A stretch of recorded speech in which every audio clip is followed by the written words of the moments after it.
1857 খ্রিস্টাব্দে ব্রিটিশ খেদাও আন্দোলন আমরাই করেছিলাম, আমাদের উলামায়ে কেরাম করেছিল।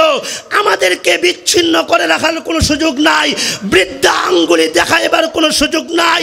1857 খ্রিস্টাব্দে আমাদের মুরব্বীরা উলামায়ে কেরাম ব্রিটিশ খেদাও আন্দোলন করেছে।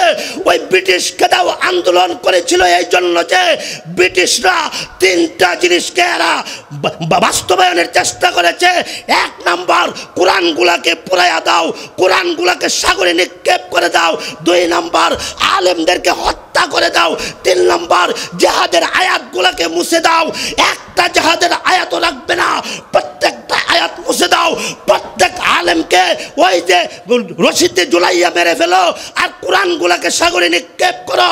থমসন লিখেছেন ওই তদানীন্তন সময়ে 3 লক্ষ কোরআন শরীফ এরা সাগরে নিক্ষেপ করেছে, আগুনে পুড়াইছে। আর 14,000 আলেমকে গাছে, প্রত্যেকটা গাছের ডালে ডালে 14,000 আলেমকে হত্যা করেছে, জিহাদের আয়াতগুলোকে মুছে ফেলেছে।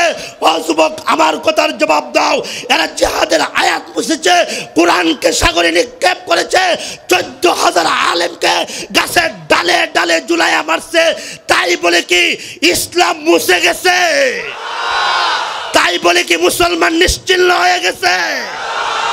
এই জন্য তোমরা সবাই অ্যাক্টিভ থাকো। ইসলাম মুসার শক্তি পৃথিবীর কারণায়, আলেম ওলামাদেরকে নৃশংসভাবে শেষ করার ক্ষমতা পৃথিবীর কারণায়।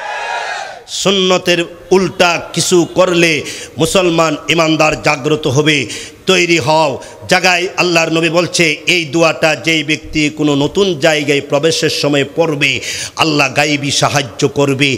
আল্লামা আব্দুল মাজেদ দরিয়াবাদী রহমাতুল্লাহ লেখেন, ওকুর রব্বি আদখিলনি মুদখালা সিদিক ও আখরিজনি মুখরাজা সিদিক ওয়াজআলনি মিন লাদুনকা সুলতানান নাসিরা।